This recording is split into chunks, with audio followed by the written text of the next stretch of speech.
proceso de reelección genera ventajas y desventajas en la República Dominicana como en cualquier lugar del mundo. No hay PLDistas subsidiados en el gobierno. Todo el PLDista y el que no sea PLDista que está en la nómina del gobierno responde a algún tipo de necesidad. El sector salud y la seguridad social van a recibir también mucha atención en un próximo gobierno, pues estamos prácticamente a los albores de lograr la meta de la cobertura universal. Acompáñanos en Memorias del Voto, un viaje por la democracia dominicana.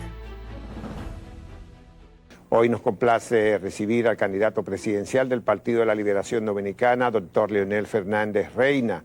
Mañana martes tendremos a Miguel Vargas Maldonado, pasado mañana vamos a tener a Eduardo Estrella, luego a Amable Aristi Castro y finalmente el viernes a Pedro de Jesús Candelier, y de esa manera habremos cumplido la meta de presentar 2 semanas de discusiones continuas sobre los aspectos programáticos de los 7 candidatos que optan por la presidencia de la República en las elecciones de este 16 de mayo. Muchísimas gracias por la compañía de estos días.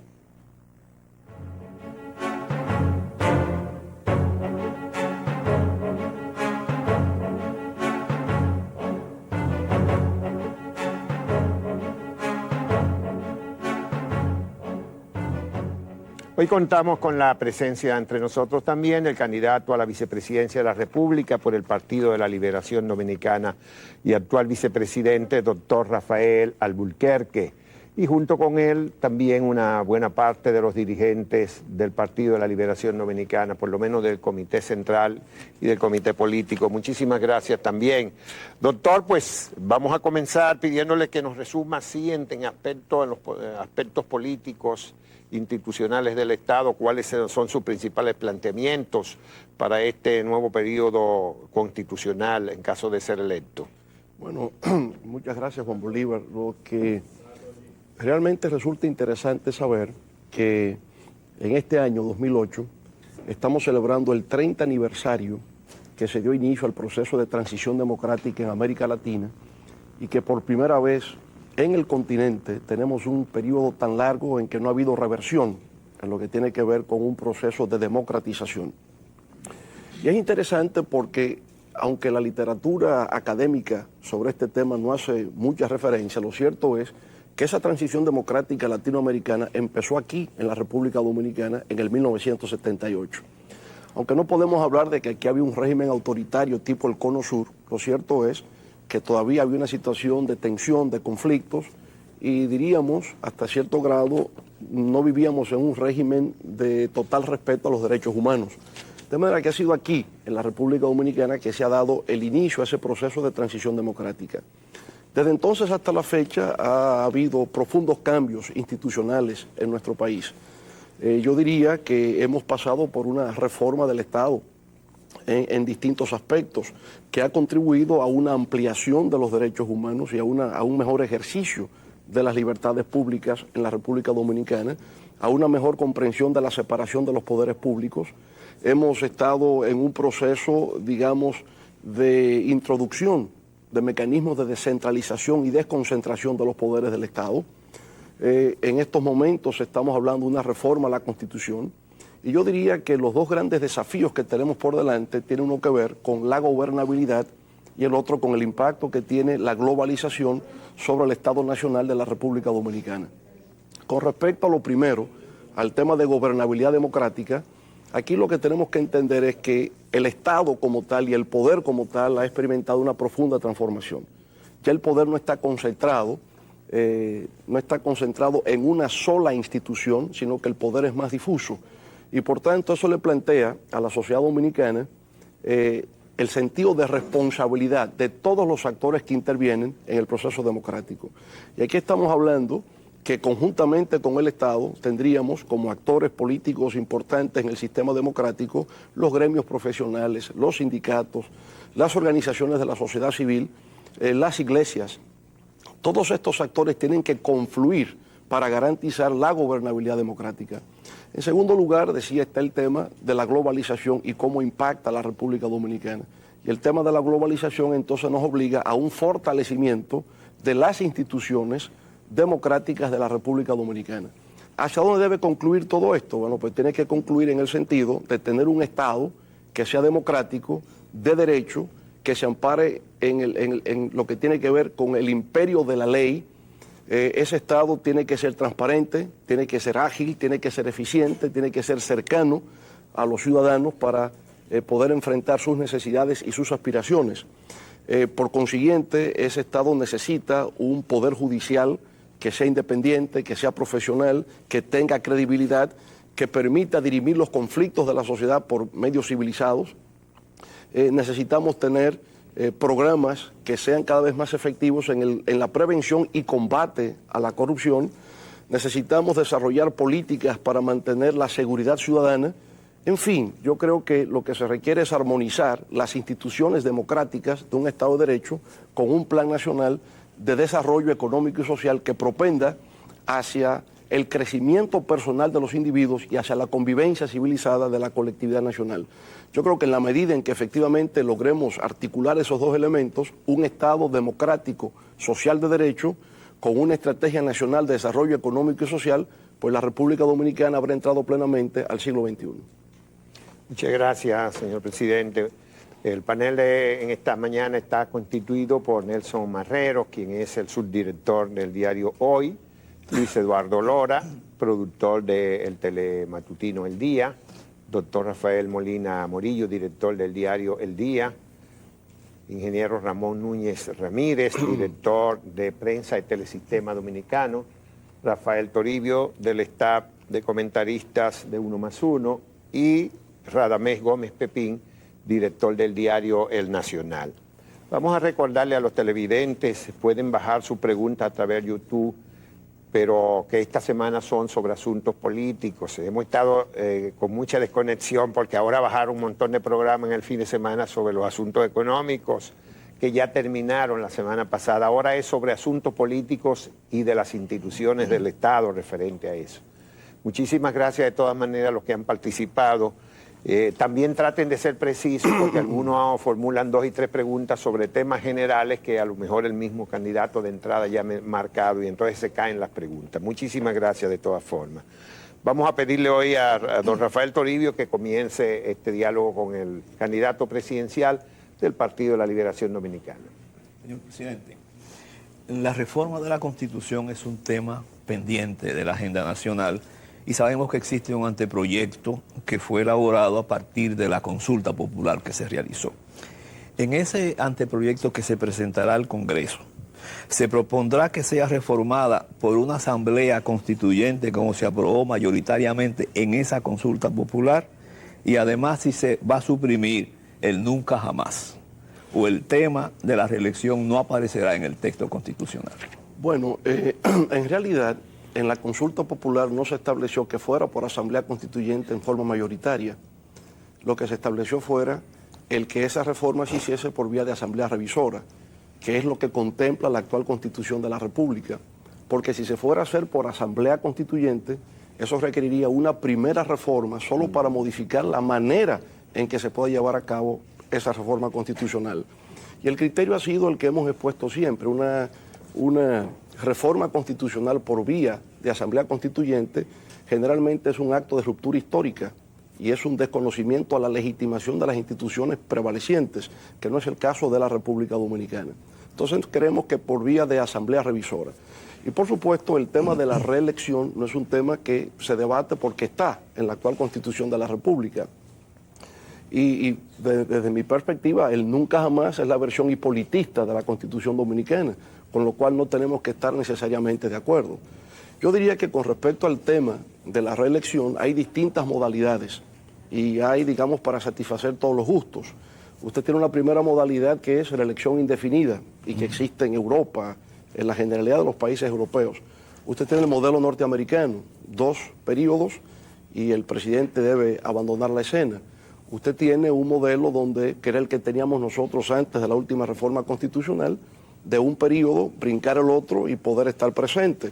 O el modelo brasileño, de tener 2 periodos consecutivos, brincar uno y poder tener 2 más continuamente. Todo eso está sujeto al debate. Por consiguiente, no hay nada rígido, nada inflexible, sino que hay modalidades y eso será sometido al debate y lo que disponga la mayoría será así. Doctor, usted dice que la democratización se fortaleció aquí a partir del 78, los 30 años. Pero resulta que los 12 años anteriores, o sea, del 66 al 78, aquí hubo un gobierno que salía de las urnas, con trampa o sin ella, salía de las urnas. Si ese gobierno es objetable y usted no lo incluye entre el proceso de democratización, ¿por qué usted cita a su cabeza como ejemplo a seguir? O sea, al doctor Balaguer, que fue que gobernó esos 12 años. Sí. Yo digo, Radamés, que se ha planteado, ¿no?, que a partir de 1978, América Latina como continente ha estado viviendo un proceso de transición hacia la democracia. Y se toma la República Dominicana tal vez como el origen de ese proceso de transición. Ahora, efectivamente, aquí hubo elecciones en el 1966 y hasta el 78 se da el periodo de los 12 años. Nosotros sabemos que ese periodo de los 12 años de alguna manera tenía la herencia de lo que fue la guerra constitucionalista del año de 1965 y todas las tensiones políticas derivadas como resultado de ese acontecimiento político nacional. Y que por consiguiente hubo un problema de derechos humanos, había presos políticos, había exiliados, fue un periodo tormentoso de la vida nacional. Aunque ya hacia el 1976, en la etapa final, hubo un proceso de liberalización del sistema. Y por supuesto nadie, incluso lo dije en mis palabras introductorias, habla de que en República Dominicana había un régimen de carácter autoritario, sino un sistema democrático con muchas deficiencias. Dicta blanda. Es una manera de decir, pero sin duda alguna que había deficiencias en el orden democrático, que se van perfeccionando después de 1978 al momento actual. Todavía tenemos grandes debilidades, todavía tenemos un déficit democrático en la República Dominicana en estos momentos. Nuestra democracia sigue siendo frágil y vulnerable, pero no cabe duda de que hemos avanzado en estos 30 años. Nelson Marrero, subdirector de Hoy. Señor presidente, hablando en términos institucionales, parecería que en República Dominicana lo más importante no es si un presidente puede reelegirse o no. Lo que llena de duda y de trauma a la sociedad dominicana, y eso viene de larga experiencia, es la posibilidad o la realidad de que los recursos del poder asistan a quien aspira a mantenerse en él, desde él, ¿no? Y que entonces haya una situación de desequilibrio o desventaja para quienes lo enfrentan a él en las urnas.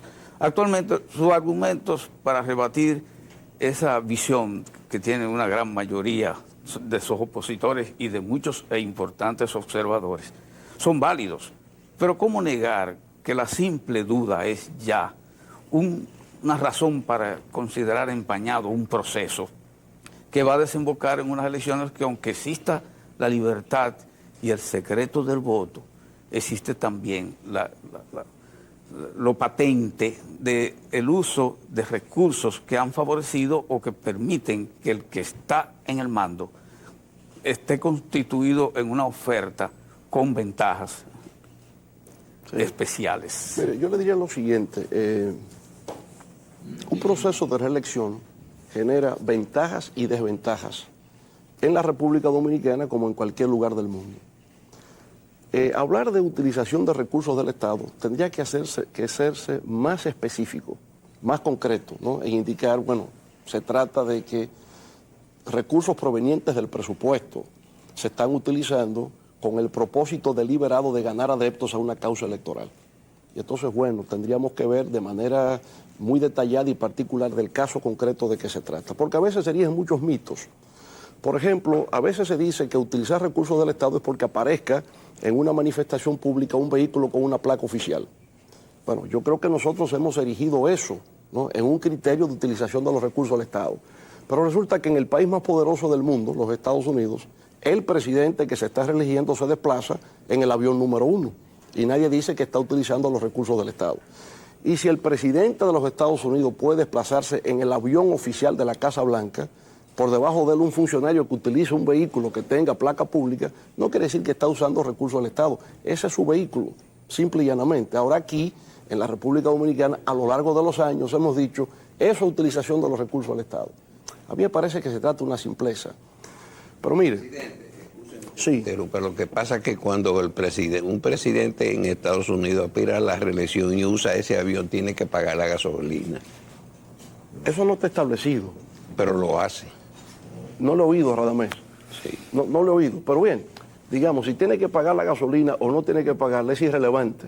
Porque el candidato va a recibir fondos, ya sea públicos o privados, para poder hacerlo. Si hay que pagarla, se paga, pero es tener las reglas de juego claras. Usted tiene que decir, si va a utilizar el vehículo, pague la gasolina. Entonces se paga la gasolina.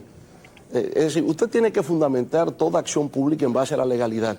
Nadie está obligado a hacer lo que la ley no manda. En la República Dominicana no hay ninguna ley que diga que si va a utilizar un vehículo con placa oficial tiene que pagar la gasolina. No hay ninguna ley que lo diga. Luego, si no hay ninguna ley que lo diga, no estoy obligado a hacerlo. ¿Y de dónde sale entonces que estoy haciendo uso de los recursos del Estado? Yo creo que es una construcción que se hace para generar una percepción social, pero eso no está establecido. Ahora, digo, un incumbente que aspira a la reelección tiene a su vez desventajas. La desventaja es que le hacen huelgas, la desventaja es que le hacen protestas, y no está legislado en ninguna parte que se prohíbe hacer protestas contra el gobierno durante el periodo electoral. Entonces tiene ventajas y desventajas. La ventaja, bueno, el presidente de la República tiene mayor reconocimiento social que cualquier candidato de la oposición, sin duda alguna, pero al mismo tiempo es más vulnerable porque en 4 años se ha producido un fenómeno de desgaste que el otro no tiene. Entonces yo pienso que es así, establecer reglas de juego que den equidad en la medida de lo posible a la participación de los procesos electorales. Finalmente, sobre esto, lo que está establecido en todos los sistemas democráticos del mundo es que generalmente la oposición nunca gana elecciones, son los gobiernos que las pierden. De cualquier forma, presidente, usted preferiría las desventajas de estar en el poder en una competencia electoral, ¿verdad? Mire, yo he ganado siempre desde la oposición, de manera que es la primera vez que tengo que probar que podemos ganar desde el gobierno. Y hemos ganado 2 veces desde la oposición, así que si es por resultados estadísticos, yo diría hasta ahora me he ido mejor desde la oposición. Mire, la crítica no es particularmente ahora, no es nueva, usted lo sabe, es vieja, muchos la sustentamos desde hace muchos años, de que las instituciones dominicanas todavía son muy débiles para soportar la reelección sin que haya excesos en el uso del poder. Yo le señalaba el otro día, en la conversación en el Palacio, qué efecto hubiese causado en España que apareciera la lista con 42.000 presidentes de comité del PSOE cobrando del Estado como tal, lista de presidentes en organismos autónomos. O pregunto, ¿a usted ha visto alguna vez en el New York Times o en Washington Post, Los Angeles Times o en algún diario norteamericano una sola página en una campaña electoral de organismos del Estado diciéndole, es para adelante que va, presidente? Eso no se ve. Es decir, es otro tipo de democracia y de respeto a las instituciones, porque no hay duda de que eso involucra una ventaja. Y entonces pensamos que tal vez llegue el momento de que este país dé ese salto o que releguemos la reelección para cuando podamos cumplir ese tipo de igualdad en las campañas electorales. Mire, yo pienso, como le decía en aquel encuentro privado, que tiene mucho que ver con la estructura económica y social de una sociedad y con su cultura política. Ciertamente, quizás en el New York Times usted no vea eso, pero tampoco en Estados Unidos usted va a ver que hay organismos populares que van a convocar a una huelga general a un mes de las elecciones en los Estados Unidos, ni que tampoco habrá huelga de médicos a un mes antes de las elecciones en España o en Inglaterra. Eso no se da. Tiene que ver con la cultura política y las condiciones de cada país. De manera pues que yo lo que entiendo es que en la República Dominicana hemos ido avanzando significativamente en lo que tiene que ver con la construcción de un sistema democrático. Aquí hay elecciones periódicas, son elecciones libres, la oposición tiene acceso a los medios de comunicación, a difundir sus ideas y a transitar libremente por todo el territorio de la República. Y esas son las condiciones básicas que se requieren para que pueda haber una competencia electoral en condiciones más o menos equitativas que se dan en la República Dominicana. Ahora, que aparezca como lema de gobierno es para adelante que va y que se repita y que la gente lo diga, no es nada para sentirse ofendido. Yo pienso que lo peor sería que dijeran es para atrás que vamos. Si no se paga con los recursos del Estado, en anuncios del Estado. Pero yo le diría, porque he escuchado el argumento, es que el lema del gobierno desde el 16 de agosto del 2004 es para adelante que vamos, del gobierno, no de la campaña electoral.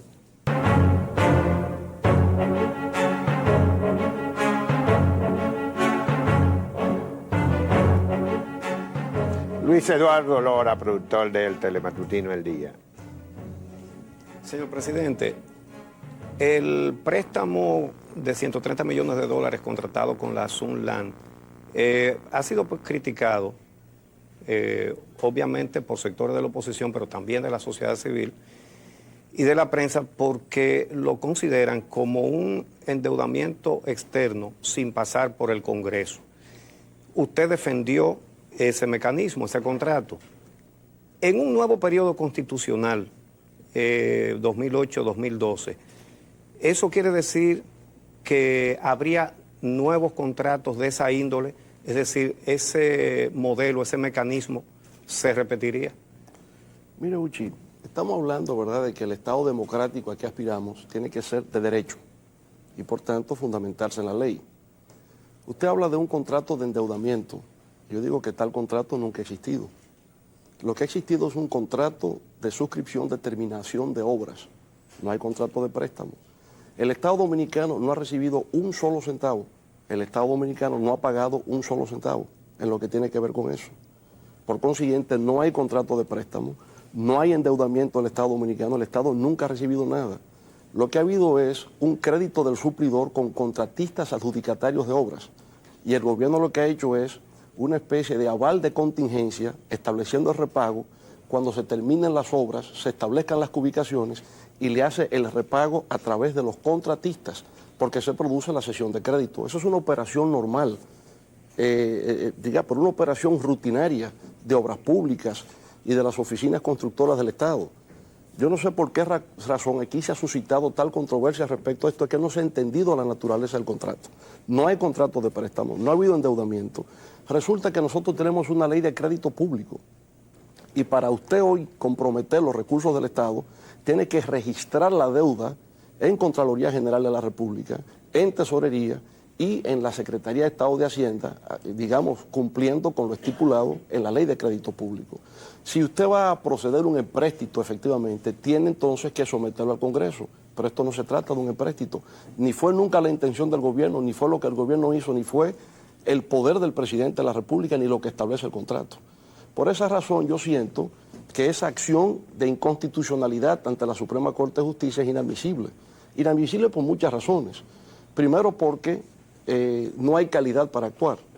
Se entiende que en derecho, para usted accionar, tiene que tener un interés legítimo jurídicamente protegido. ¿Cuál es la calidad de los actores? No lo entiendo. En segundo lugar, el artículo 67, inciso primero de la Constitución de la República, sostiene que la acción en inconstitucionalidad se hace por el presidente de la República, por los presidentes de las cámaras legislativas o por parte interesada, y la parte interesada debe tener calidad. Entonces, en este caso, se trata de un medio de inadmisión a ese recurso. Y por otra parte, se trata de inconstitucionalidad de leyes, y como aquí se está invocando un contrato y la Constitución es de interpretación estricta, y el contrato es un convenio entre partes, y en este caso el Estado es una parte y hay una empresa de origen dominicano, si hay alguna impugnación con respecto de eso, el tribunal competente no sería la Suprema Corte de Justicia actuando como tribunal constitucional, sería el Tribunal de lo Contencioso Administrativo. Así que hay inadmisión como quiera que se quiera ver. Por tanto, yo diría, y he estado siempre dispuesto a discutir esto públicamente, ya lo hice con directores de medios y discutiéndolo aquí, nunca fue un contrato de préstamo, nunca ha habido endeudamiento y hay inadmisibilidad en la acción de inconstitucionalidad ante la Suprema Corte de Justicia. La pregunta, presidente, aunque contribuye lo que usted ha abundado acerca del recurso de inconstitucionalidad, pero la pregunta no es sobre un recurso que ha sometido un partido que probablemente, indudablemente, debe tener intenciones políticas electorales, sino la naturaleza de los contratos. Es decir, dice usted que no hay un endeudamiento, no hay un contrato de préstamo, pero hay pagarés del gobierno en manos de instituciones bancarias extranjeras. Y la pregunta de nuevo es si entonces habría en un nuevo periodo de gobierno suyo utilización de ese mecanismo. Yo diría, insisto de que no ha habido contrato de préstamo ni hay endeudamiento. Lo que ha habido es un aval contingente dado por el Estado mediante la emisión de pagarés a lo que se llama el crédito del suplidor. La operación es esta. Una institución dice, yo tengo inversionistas socios que están dispuestos a venir a la República Dominicana y establecer un contrato con contratistas adjudicatarios de obras. No es con el Estado, es con los contratistas adjudicatarios de obras.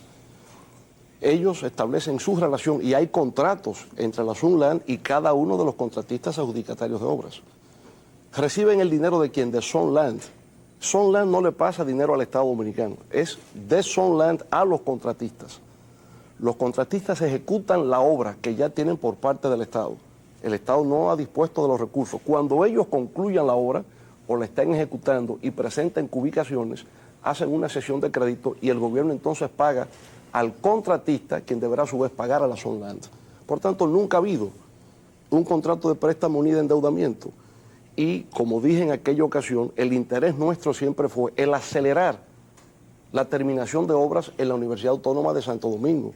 Y todo lo que tenga que ver con el desarrollo nacional, que efectivamente no colida con la ley, que no entre en conflicto con la Constitución de la República, como entendemos que esto no entra en conflicto, estamos dispuestos a hacer en beneficio de la sociedad dominicana. Pero en cuanto al recurso, señor presidente, de inconstitucionalidad, el argumento suyo con relación a la petición de que se entregaran al señor Uchi Lora los estudios del metro, usted entendía que era también no procedía por esa forma, que tenía que ir a un tribunal contencioso. Sin embargo, la Suprema falló contra esa visión del caso. Bueno, puede ¿Estaría ser, usted expuesto a que ocurriera lo mismo ahora? puede ser que falle o que no falle. Usted sabe que la Suprema Corte de Justicia varía su jurisprudencia continuamente. En un momento dado puede fallar un caso de una forma y en otro momento fallar la de otra. La jurisprudencia nunca es inmutable, la jurisprudencia es cambiante. Ahora, mi argumento con relación a ese caso ha sido el siguiente. Yo creo que el procedimiento fue mal llevado. La ley de acceso a la información lo que establece es que usted solicita la información a un funcionario. En este caso se le solicitó al director de OPRED. Si el director de OPRED no responde, la ley lo que establece es que eso se lleva ante el funcionario jerárquicamente superior, que en este caso habría sido el secretario administrativo de la presidencia. Si el secretario administrativo de la presidencia no le da satisfacción a la petición de la persona, entonces eso iría al Tribunal de lo Contencioso Administrativo. Al no agotarse el mecanismo de la solicitud al funcionario jerárquicamente superior, sino que se llevó ante el Tribunal de lo Contencioso Administrativo, a mi modo de ver, el tribunal era incompetente. Se le planteó la incompetencia, pero no la cogió, y ese es el derecho. Ahora, sobre ese particular yo también tengo que decir lo siguiente. A mí me parece muy bien, aplaudo, y he sido uno de los partidarios de que en la República Dominicana haya una ley de acceso a la información pública. Me parece formidable. Ahora, esa ley tiene deficiencias, y la primera deficiencia que tiene es que no está acompañada de una ley de clasificación de la información. Porque aún en los Estados Unidos, en España y en cualquier lugar, existe lo que se llama la clasificación de la información. No es que el ciudadano accede a cualquier tipo de información del Estado, eso no es verdad. En Estados Unidos, inclusive, el proceso de desclasificación de la información para determinado tipo de información empieza a los 20 o 30 años. Y aún desclasificada, hay procesos litigiosos que duran 20 o 30 años para que pueda accederse a ese tipo de información. Entonces, a mí lo que me parece es, muy bien, democracia, apertura y acceso, pero al mismo tiempo establecer un criterio y un mecanismo de carácter institucional. Es algo nuevo, estamos en un proceso de aprendizaje, pero no por eso debemos desconocer las lagunas e insuficiencias que tiene este tipo de disposición legal. Presidente, vamos a terminar de esclarecer lo de Sunland, porque resulta que el gobierno anunció la rescisión de ese contrato. Así es. Y lo anunció cuando habían pasado más de 19 meses de su verificación y no se habían ejecutado las obras. Tengo entendido que fue por eso que eso es lo que dice la rescisión o la pretendida rescisión, porque creo que si se habían vendido los pagarés ya no era rescindible el contrato original, sino modificable. Y realmente los pagarés decían que se cobraban en la Secretaría de Hacienda o Secretaría de Finanzas en ese momento. No hay por lo menos algunos equívocos. Usted no ha encontrado nunca ningún equívoco con ese contrato que usted mismo ordenó rescindir después de muchos meses de debate. Le diría lo siguiente. El contrato se suscribió en mayo del año 2006 y se estableció que las obras deberían más o menos irse entregando en un plazo de 8 meses. Pasó el plazo de los 8 meses y no se hizo. Continuamos. Ahora, como justamente en el gobierno no entendíamos que se trataba de un préstamo, teníamos que prestarle atención también a lo que establece la ley de crédito público. y es que si se excede de 2 periodos fiscales la ejecución de un proyecto X, entonces automáticamente se convierte en crédito público. Al haber transcurrido un lapso más allá de lo previsto, la idea era que el repago se incluyese en el presupuesto de ingresos y ley de gastos públicos, no como deuda pública, sino en el presupuesto de la institución del Estado que suscribió el contrato. Es decir, fíjese que la lógica de construcción de todo esto siempre estuvo en el sentido de que no es propiamente un préstamo, no es un crédito público, no es una deuda, sino que eso iría al presupuesto de la Oficina Supervisora de Obras del Estado, no iría a crédito público y pagarse como deuda pública. Ahora, si el contrato llegaba al año 2008 sin haberse ejecutado plenamente, los recursos que se pusiesen en el presupuesto de la Oficina Supervisora irían al repago de lo que se hubiese hecho hasta ahora, pero ya habría implicado deuda pública. Por consiguiente, lo correcto era rescindir, o si usted prefiere, modificar, hasta donde la Sunland había entregado recursos a los contratistas en ese momento. Ellos alegan que habían entregado 32 millones de dólares a los contratistas. Por tanto, ya no estaríamos hablando de un contrato de 130, sino que se limitó a 32 millones de dólares, que es lo que los contratistas alegan haber recibido. La ejecución de esos 32 millones de dólares es lo que engendraría una obligación a cargo de la Oficina Supervisora en una cesión de crédito para asumir esa obligación, porque los 32 millones se ejecutaron en obras. Ahora lo que tendríamos que ver es si efectivamente esos 32 millones los veremos en obras en la Universidad Autónoma de Santo Domingo. Y eso es lo que el Estado Dominicano estaría obligado a pagar, no como deuda pública, sino como ejecución presupuestaria de la Oficina Supervisora de Obras del Estado. Ahora, Hacienda Pública nunca ha pagado un centavo. Nunca. Eso no aparece registrado en crédito público. Hacienda Pública, a través de deuda pública, no ha pagado un centavo. El Estado Dominicano no ha pagado un centavo, ni le debe un centavo a la Sunland. Por eso es que digo que la interpretación que se ha hecho de que el contrato con la Sunland es un contrato que ha violado la Constitución, que es un empréstito, yo digo que es enteramente equivocado. ¿Y por qué la Sunland se compromete en esa última modificación a abrir una carta de crédito irrevocable por 42 millones de dólares al Estado Dominicano para pagar? Si el Estado no tiene deuda, ¿por qué tienen que abrirle una carta de crédito al Estado? Pero no es al Estado, es con relación a los bancos donde ellos recibieron el dinero.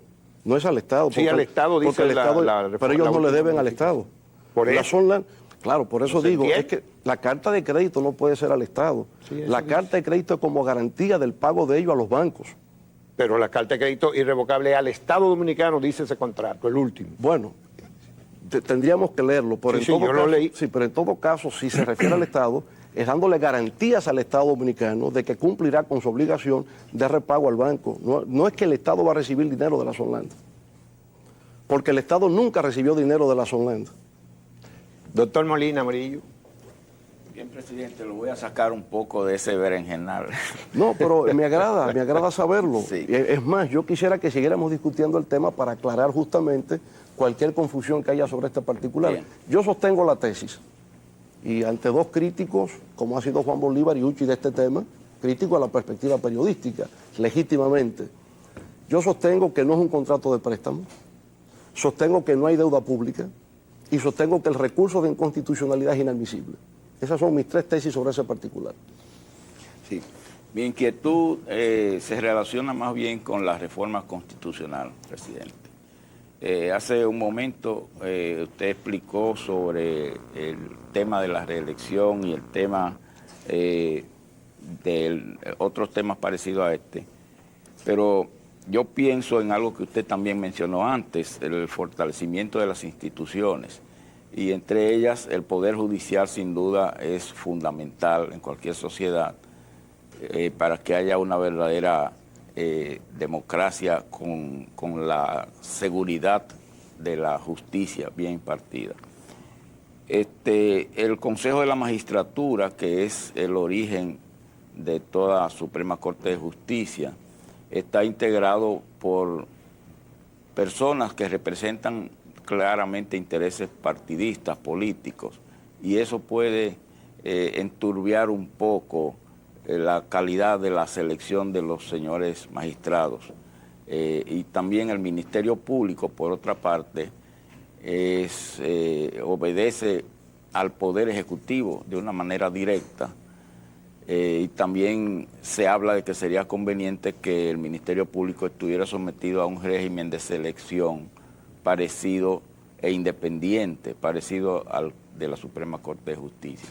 ¿Cuáles son las medidas que se adoptarán en el nuevo proyecto constitucional, si es que usted puede manifestarlo? Sí. Bueno, yo pienso que efectivamente la selección de los jueces de la Suprema Corte de Justicia se hizo dentro del marco de la nueva institución del Consejo Nacional de la Magistratura para que no estuviese en el control del Senado y por consiguiente en el control de los partidos políticos en forma directa. Podría darse el caso, como lo hemos tenido, de que un partido sea mayoría en el Senado y por tanto pudiese determinar la composición de la Suprema Corte de Justicia y antes de todas las jurisdicciones del país, porque el Senado escogía a todos los jueces de todas las jurisdicciones.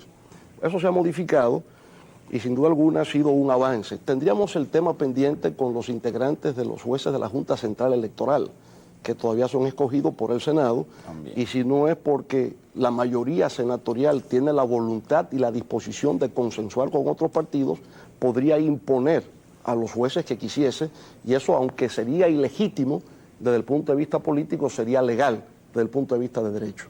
Podría nombrar hasta el secretario general del partido como presidente de la Junta Central Electoral y sería legal, aunque no legítimo, ni sería tampoco elegante hacerlo de esa manera.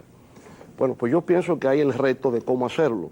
¿Sería dentro del Consejo Nacional de la Magistratura o sería las dos cámaras unificadas y el requisito de las 2/3 partes para la aprobación? Ese es un mecanismo posible para tratar de obtener el mayor consenso posible entre los actores en esa selección. Con respecto al Ministerio Público, yo diría lo siguiente: ya tenemos una ley de carrera del Ministerio Público y tenemos una escuela de formación de miembros del Ministerio Público que garantiza la profesionalización de este tipo de funcionarios. Pero yo pienso que nosotros tenemos que tener un poco de cuidado en la República Dominicana cuando hablamos de reformas legales y cuando hablamos de reformas constitucionales. Por ejemplo, hablar de la independencia del Ministerio Público. Independencia con respecto de quién y con respecto de qué. Con respecto del presidente de la República. Bueno, pero vamos a ver, el origen histórico del Ministerio Público, ¿dónde está? El representante de la corona ante la justicia. Así fue que nació en Francia. Y cuando vino la República después de la Revolución Francesa, el Ministerio Público siempre ha sido el representante del Ejecutivo ante el Poder Judicial. Eso es lo que es el Ministerio Público. Es un representante del Poder Ejecutivo ante el Poder Judicial. ¿Quién nombra al Procurador General en los Estados Unidos? El presidente de la República.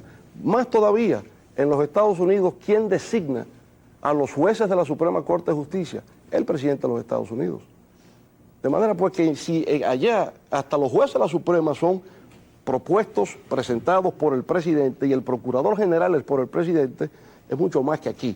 Aquí lo que estamos diciendo es, el Ministerio Público, como lo es en Francia, la familia jurídica a la que pertenece la República Dominicana, voy a seguir un poco más de tiempo en esto. Termine. Es el representante ante el Poder Judicial.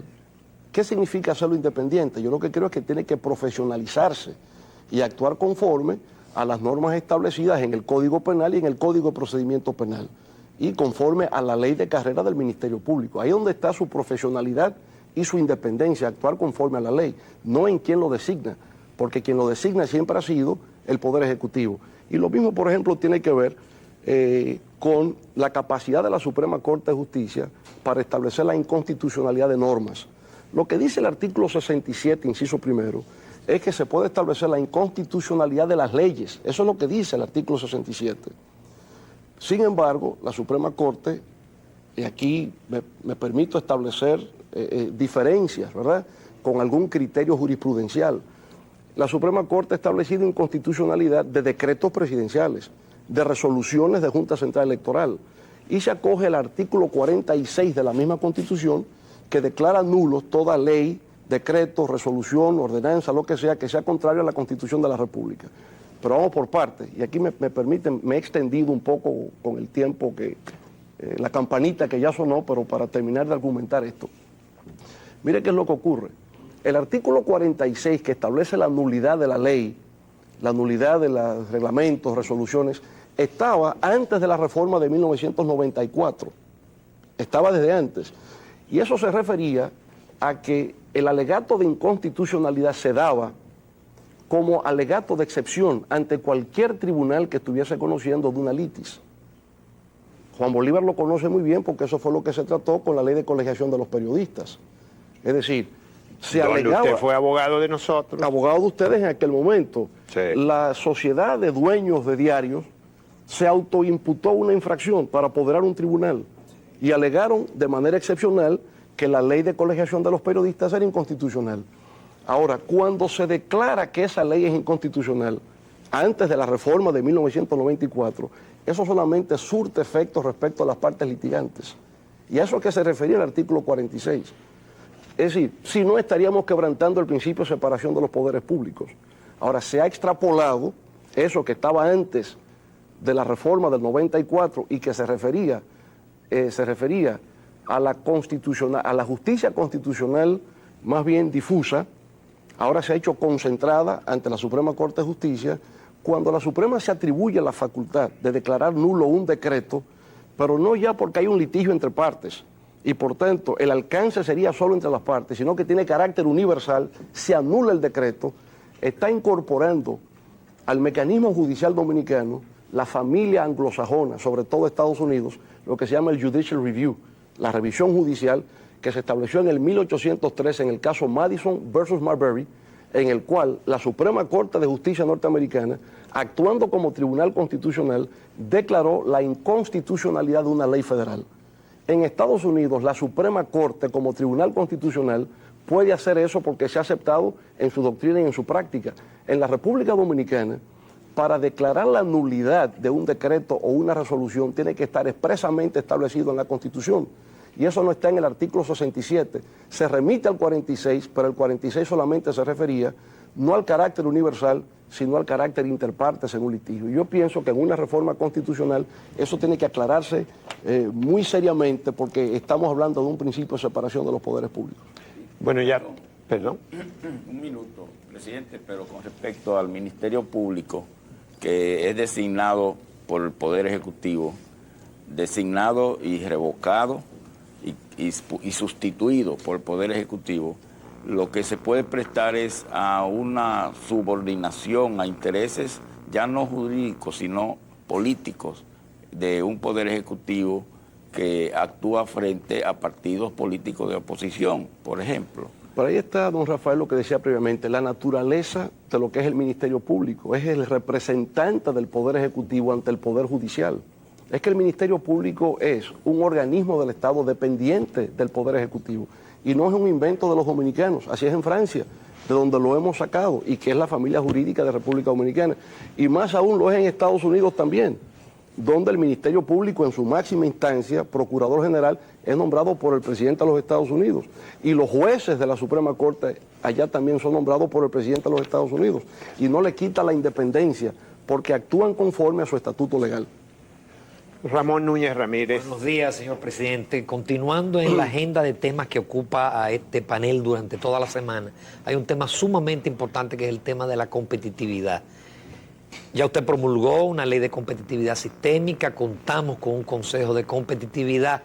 ¿Qué sigue en el guión en un gobierno 2008-2012 con ese tema? Bueno, el tema, tenemos un plan nacional de competitividad, como usted bien dice, y eso nos permite entonces identificar nuevos productos y servicios que puedan ser exportables en la República Dominicana.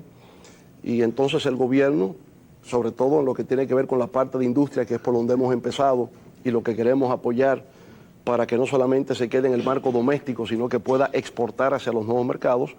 Bueno, hay una ley de competitividad e innovación industrial que empieza por establecer incentivos fiscales de exención a la importación de equipos, de maquinarias e insumos al sector industrial de la República Dominicana. Pero eso también va al sector agroindustrial, al sector turismo, a medianas, pequeñas y microempresas. Todo esto va al sector agropecuario por igual, porque ya tenemos productos importantes de marcas reconocidos internacionalmente, como el banano orgánico, el café orgánico, el tabaco en la República Dominicana. Todos estos son productos que ya son de marca, de imagen país para la República Dominicana. Entonces, la Estrategia Nacional de Competitividad lo que busca es cómo nosotros sacamos provecho a los acuerdos de libre comercio que hemos suscrito, cómo por consiguiente podemos acceder a esos mercados internacionales en forma rentable para la República Dominicana. Eso es un poco lo que se trata en este caso de la competitividad nuestra. Bueno, se nos han caído ya varias preguntas que tenían aquí para el presidente, porque se han adelantado los temas, como la de Juan de la Cruz y Rafael Méndez. Pero vamos a adelantar entonces al profesor Luis Felipe de Jesús Ulerio, que también quiso preguntarle al presidente Leonel Fernández, candidato presidencial del Partido de la Liberación Dominicana. Preguntarle, señor presidente, ante la crisis de los partidos políticos, concretamente la desconfianza o la poca credibilidad de la población, ¿qué se podría hacer para que se pueda recuperar la confianza, la credibilidad en los partidos, en virtud de que la población que estamos desconfiando de los mismos, estamos creciendo en gran medida? ¿Qué podría hacer el gobierno o usted como candidato a la presidencia para recuperar la confianza en los partidos políticos? Bueno, primero, no creo que los partidos estén en crisis propiamente, porque una crisis tendría que verse en una disminución de ingresos, ¿no?, de militancia en los partidos políticos o de participación de la ciudadanía en los procesos electorales, y no es el caso de República Dominicana. Aquí, sobre todo en las elecciones presidenciales, hay una alta participación de los ciudadanos ejerciendo el derecho al sufragio. Y los partidos políticos, sobre todo los tres principales partidos, y en el caso del Partido de la Liberación Dominicana, lo que ha estado es creciendo. Ahora, desconfianza en los partidos sí es cierto, como hay desconfianza también en otras instituciones del sistema democrático. Y tiene mucho que ver con la percepción que tiene la gente acerca de la representatividad que tienen estas instituciones, de sus aspiraciones e intereses. Yo creo que en el caso nuestro, en la República Dominicana, los partidos políticos, para recuperar esa confianza que se ha ido perdiendo, que se ha ido erosionando, es una vuelta a las ideas. Yo considero que los partidos políticos tienen que representar cuerpos doctrinarios de ideas que contribuyan a presentar un horizonte de certidumbre a las sociedades acerca de cómo progresan en términos institucionales, cómo avanzan económica, social, culturalmente, tecnológicamente, cómo se insertan a nivel internacional, y que eso sirva de marco de referencia para la actuación política. En el caso nuestro, como de América Latina, ha habido un problema de moralidad, ha habido un problema de falta de representación, y todo esto pues contribuye a esa erosión de la imagen, de la confianza que deben tener los partidos políticos. Por tanto, a mi modo de ver, lo único que permite sacar a los partidos de esa situación de desconfianza es una vuelta a las ideas como forma de ganar adeptos y dirigir los destinos de una nación. Presidente, pero hay una ley de partidos políticos, un proyecto de ley que ha sido ya objeto de mucho consenso entre los partidos y las organizaciones de la sociedad civil, y ha entrado al Congreso 4 veces en 10 años. Pero el sistema no acaba de aprobar una ley de partidos que haga más funcional, más democrático, que tenga más específicas cuestiones relativas al funcionamiento de la democracia y a la responsabilidad de los partidos en esta. ¿Qué hacemos con ese proyecto? ¿Por qué el sistema político no ha acabado? A pesar de admitirlo y ponerse de acuerdo en los textos, no lo aprueba cuando llega al Congreso. Pero yo pienso que hay un problema en nuestro sistema legislativo, y es que muchos proyectos no son debatidos lo suficiente públicamente.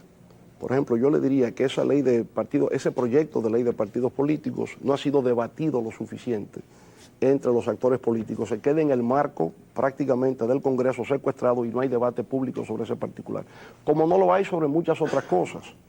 Aquí el Código Penal, por ejemplo, estaba siendo aprobado en el Congreso y de repente al final sale que no se apruebe porque hay un problema sobre el aborto, por ejemplo, en que los médicos estaban en desacuerdo.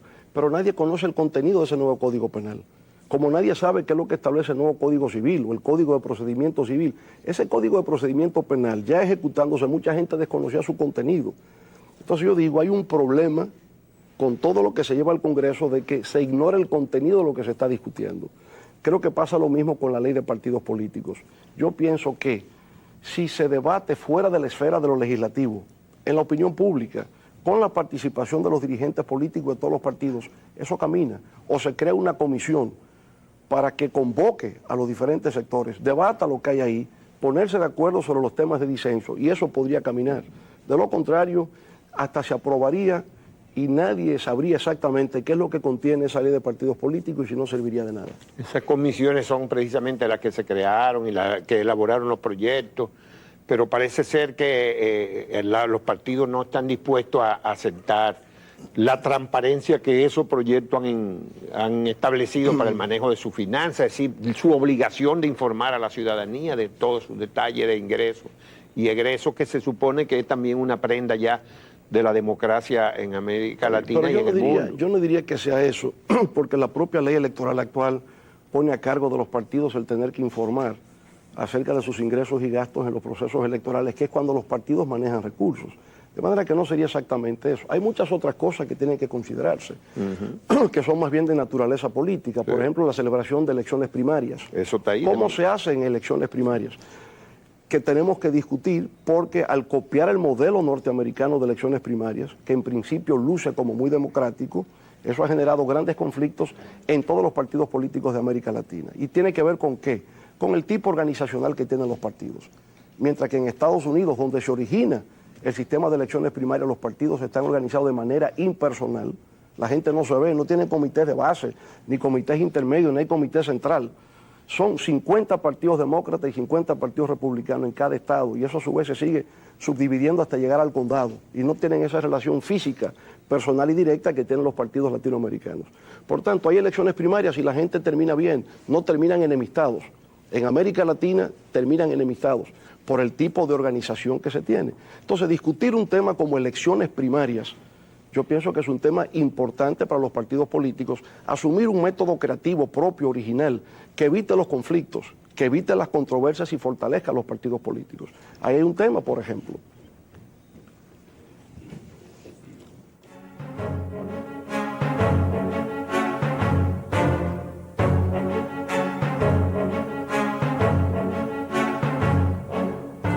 La seguridad social. Ya el régimen de pensiones lleva una recaudación de más de 50 mil millones de pesos. Y usted ha dicho que esos planes como el de Viadón, construcción de carreteras, hace unos minutos mencionó otra línea del metro, dependerían de financiamientos o de concesiones. En otras oportunidades usted ha tocado de usar esos fondos de pensiones para también obras públicas del Estado. ¿Qué tipo de obras públicas? ¿Incluirían carreteras e incluirían nuevas líneas del metro? ¿Y de qué manera se haría? Proyectos de infraestructura en sentido general. En relación a los fondos de pensiones, obviamente es una decisión que habrá de tomar la Superintendencia de Pensiones, en atención siempre a la protección de los intereses de los trabajadores. Por tanto, como no hay experiencia previa, yo diría dotar eso de las mayores garantías y seguridades para que no se vaya a erosionar lo que es el esfuerzo de miles de trabajadores de la República Dominicana. Por tanto, yo sería prudente en un primer momento en la inversión de esos fondos de pensiones y me inclinaría más bien por construcción de viviendas para los propios trabajadores, en este caso. Ahora hay liquidez en los mercados internacionales y hay financiación disponible para otros proyectos de infraestructuras que son necesarios para la República Dominicana. Cuando hablamos de lo del metro, estamos pensando, por ejemplo, en cómo ser menos dependientes de combustibles fósiles. Si la tendencia es hacia un aumento del precio del petróleo y hacia una reducción de la oferta de petróleo en los mercados internacionales, entonces la República tiene que prepararse para adoptar políticas que nos hagan ser menos dependientes de combustibles fósiles y tener mayor independencia energética. Pero también políticas orientadas hacia una disminución del CO2. Ahora, ¿cómo podría financiarse eso? Es que, insisto, en España, en Brasil, en Corea, en Francia ofrecen recursos para proyectos de infraestructura mediante la modalidad de la concesión. Ahora, lo que hay que discutir es cómo es esa concesión, cómo resulta favorable para la República Dominicana. En el caso nuestro, con la primera experiencia de la línea del metro, toda la obra de ingeniería civil tiene que ser hecha por la República Dominicana porque es lo que permite establecer la reducción en el costo de producción del bien. Entonces, es con modalidades, no es llave en mano donde ustedes lo hacen todo. No, es con una participación del Estado para lograr una reducción de costos. Mecanismos de operación. Estará bajo la operación nuestra. y lo que se garantiza es el repago en el largo plazo, 25 o 30 años, donde pasa a ser entonces propiedad del Estado. Es decir, hay múltiples modalidades de regímenes de concesiones que tendríamos que discutir y que siempre resulten favorables al interés nacional de la República Dominicana. Pero por la construcción de la primera línea nos hemos ganado ya la atención mundial de posibilidad de financiamiento por vía de concesión. Pero usted descartaría entonces el uso en ese proyecto específico de los fondos de pensiones. Mire, yo apostaría en un primer momento esos fondos de pensiones para proyectos como viviendas. Por la experiencia que hemos tenido en República Dominicana antes, Banco de Trabajadores que no funcionó bien, y yo en un primer momento trataría de que eso fuera a algo que les generara mayor certidumbre al sector de los trabajadores de República Dominicana.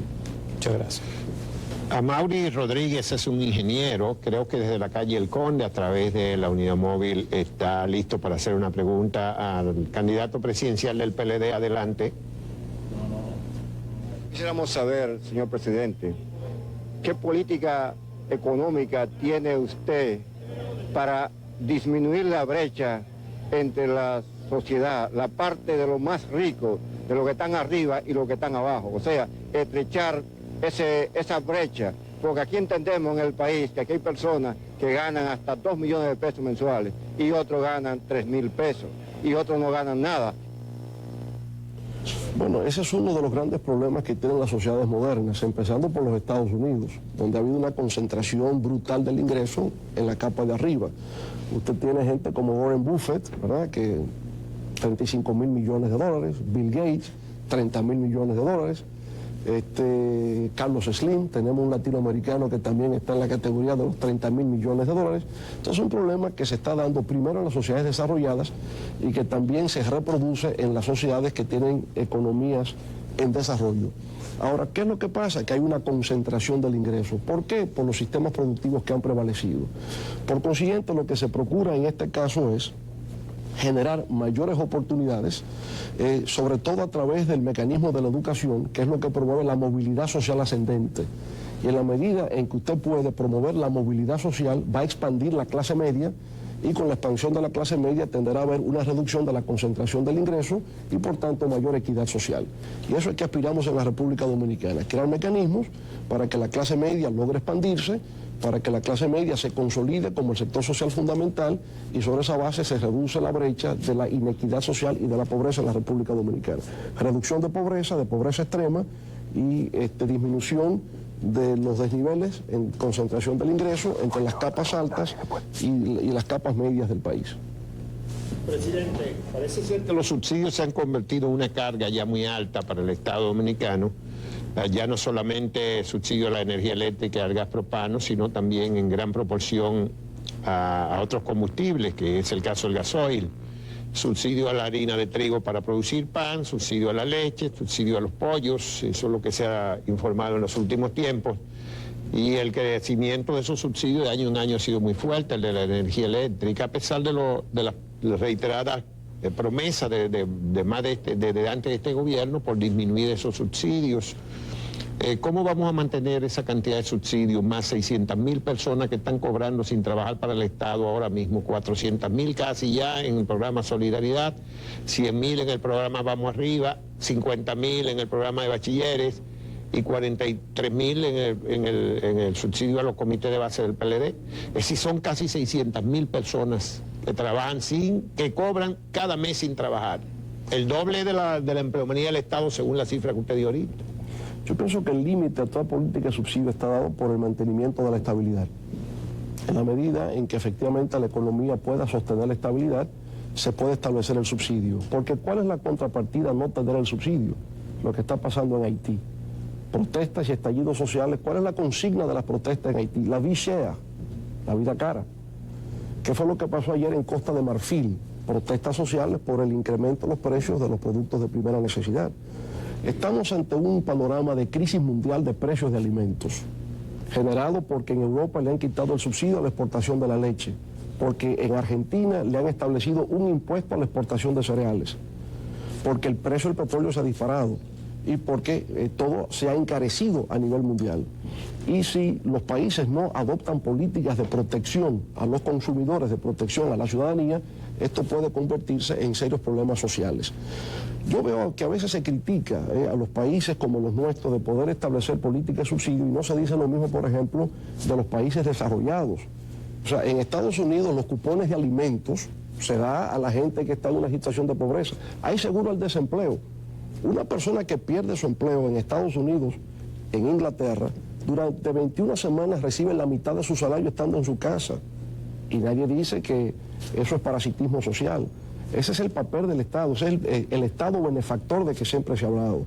Los cupones de alimentos existen en los Estados Unidos para las mujeres solteras, madres solteras, un programa que se llama WIC, que tienen derecho a ir semanalmente a los supermercados y poder comprar durante el mes, semanalmente $250 durante el mes por $1,000. Esos son los programas sociales, justamente que permite evitar el que una sociedad caiga en la pobreza extrema. No hay PLDistas subsidiados en el gobierno. Todo el PLDista y el que no sea PLDista, que está en la nómina del gobierno, responde a algún tipo de necesidad. Es decir, siempre tiene que realizar algún tipo de labor que pueda ser fiscalizada. De manera que no hay subsidio a miembros del PLD en la nómina pública. Presidente, cuando usted habla de los 311.000 empleados, se refiere al gobierno central nada más, ¿verdad? Ahí no se incluyen los empleados de los organismos descentralizados y autónomos del Estado, en esa nómina que usted dijo ahorita, ¿o sí se incluye? No podría precisarle. Tengo entendido que es el gobierno central, o sea, solo el central. Pero no podría precisarle en estos momentos.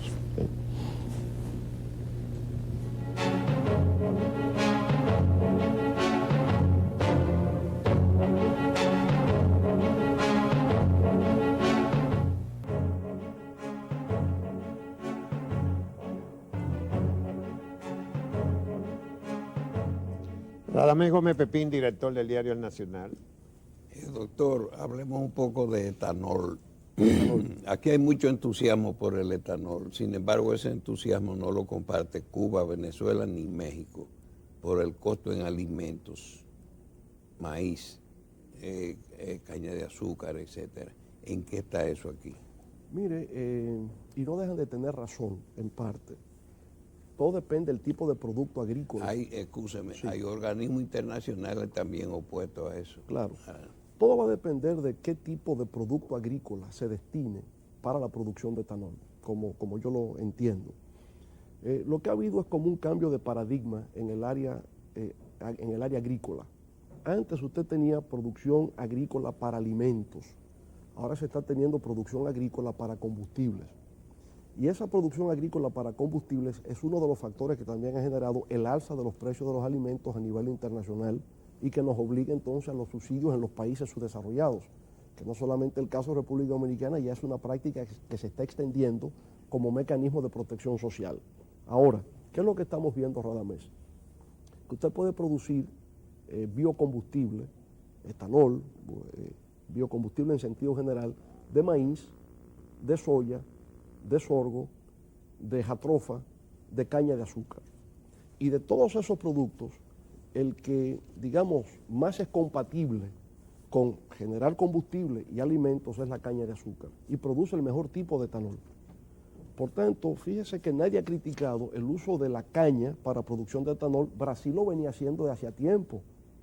Brasil es el pionero de la producción de etanol a partir de la caña de azúcar. Nadie había criticado a Brasil. La crítica viene cuando se utilizan grandes extensiones de tierra para producción de maíz. Y entonces, porque eso dispara el precio del maíz para consumo humano y para consumo animal. Afecta a todo el área avícola, producción de pollos, de huevos, inmediatamente se dispara. En México creó la crisis de la tortilla, inmediatamente, porque utiliza mucho el maíz para eso. Entonces, no cabe duda de que la orientación hacia la producción de etanol ha tenido que ver con el alza de los precios de los alimentos, sobre todo con lo que tiene que ver con esos otros productos, no tanto así la caña de azúcar. En el caso nuestro sería a partir de la caña de azúcar. Y se habla de dos modalidades, una que tiene que ver con toda la parte agrícola e industrial y otra que simple y llanamente sería la deshidratación del alcohol derivado del bagazo de la caña para producir etanol. Hay un grupo empresarial que quiere desarrollar este proyecto en la parte de Boca Chica, en el ingenio de Boca Chica. Hay otro sector que quiere desarrollar integralmente la producción de etanol desde la parte agrícola hasta su fase industrial, para consumo local y para fines de exportación. De manera que eso es lo que vemos en lo que tiene que ver con la producción de etanol. Es en el fondo la búsqueda de alternativas energéticas al problema del petróleo.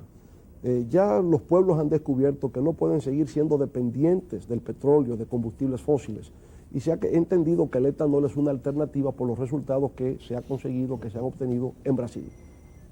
Señor presidente, en el área energética hay que reconocer que de una incapacidad de generación, la política que ustedes desarrollaron en la anterior administración ha permitido elevar la generación a niveles adecuados, pero todavía persiste la insostenibilidad financiera que se expresa en ese subsidio que el año pasado superó los 600 millones de dólares.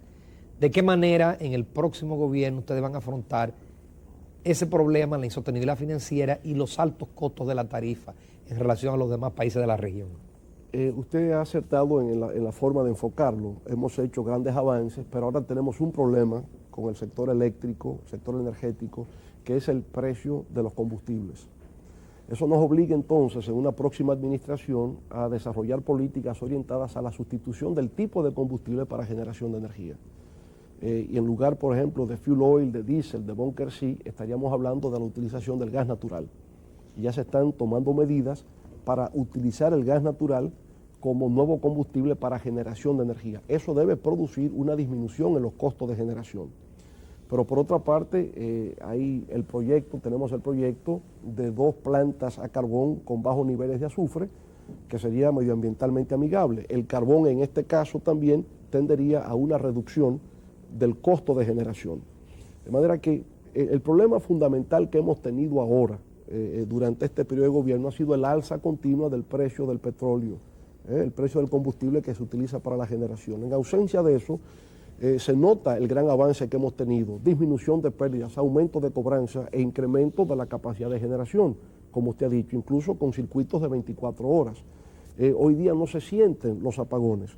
Obviamente tiene que ver también con el subsidio que el gobierno tiene que emplear para que la población no se sienta afectada. Pero, ¿qué quiere decir todo esto? Que el problema actual es simple y llanamente un problema financiero exacerbado en este caso por los altos precios de los combustibles. Un solo elemento lo ilustra. 10 años atrás, en el 1998, el precio de barril de petróleo era $10.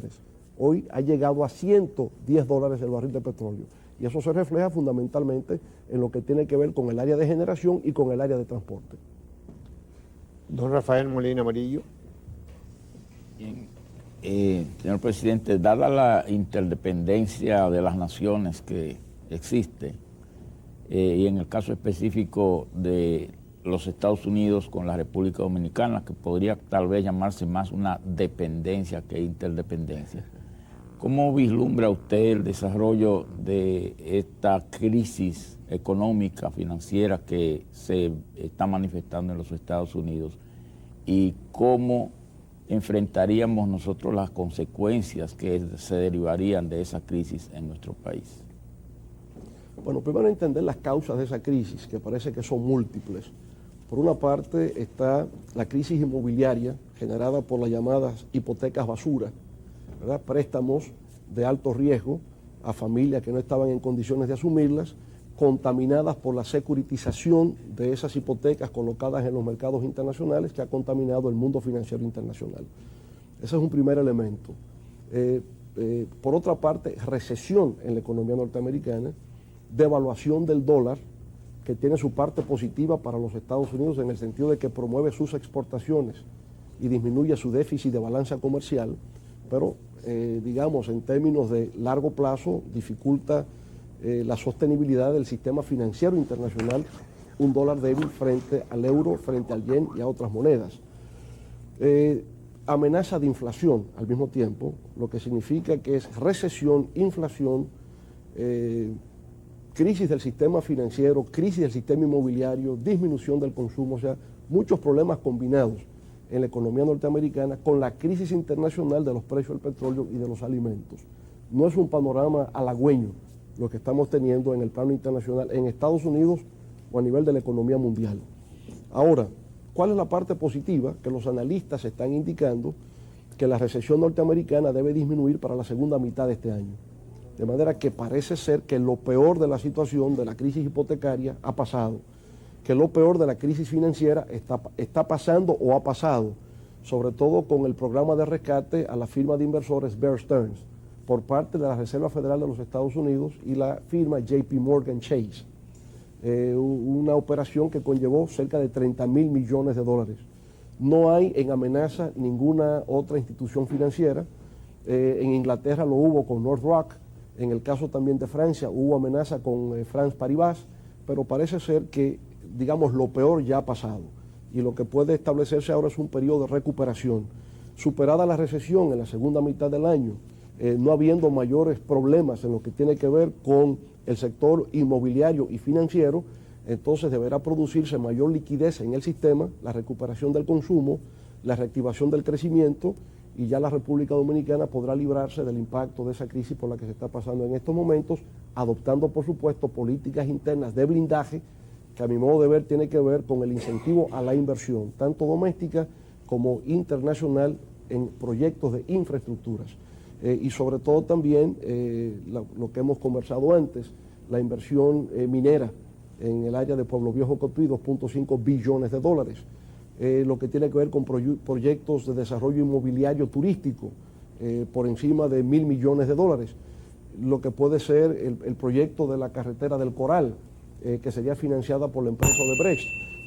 Todas estas inversiones acumuladas es una manera de blindar la economía dominicana, es decir, que mantengamos nuestra dinámica de crecimiento independientemente de lo que pase internacionalmente y generando empleos en el plano nacional. Doctor Fernández, me gustaría que habláramos de seguridad social. Usted ha mencionado el tema de la puesta en marcha, de la implementación de la seguridad social en atención a la salud en el régimen subsidiado. El régimen contributivo también entró en marcha, sin embargo, se tuvieron que hacer tantas adaptaciones al modelo que algunos analistas han considerado que está atrapado en su propia trampa el modelo en cuanto a régimen subsidiado. ¿Qué opinión usted le merece y cuáles serían las acciones que usted considera que se podrían llevar a cabo para hacer que la extensión de la cobertura en salud para el régimen contributivo fuera mayor y fuera más satisfactoria para los trabajadores y trabajadoras dominicanos? Adriana, si me lo permites, en tu pregunta anterior no pude concluir la parte fiscal muy rápidamente y luego respondo lo que tiene que ver con seguridad social. Yo había dicho que se ha construido un mito con el tema de la voracidad fiscal por parte del actual gobierno y me hice referencia a las 3 reformas fiscales.